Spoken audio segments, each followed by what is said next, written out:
Hey everyone, welcome back. In this video, I'll show you how to deploy an app with Appwrite step by step.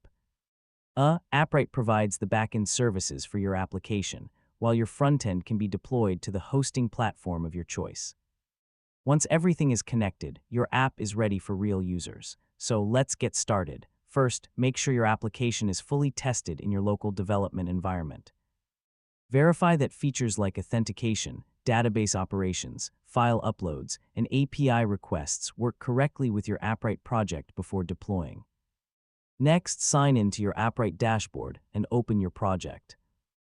Confirm that your project ID, endpoint URL, platform settings, and permissions are correctly configured for your production environment. If you're deploying a web app, be sure to add your production domain to the list of allowed web platforms. Now, build your application using the recommended build process for your framework. I mean, after generating the production build, upload or deploy it to your preferred hosting provider, such as a static hosting service, cloud platform, or web server. Make sure your production environment variables point to the correct Appwrite project.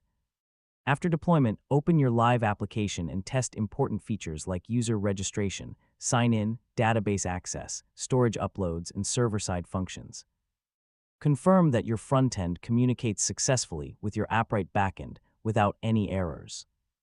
Finally, monitor your application after launch, review Appwrite logs if any issues appear, and keep both your application and Appwrite project updated to maintain security and performance.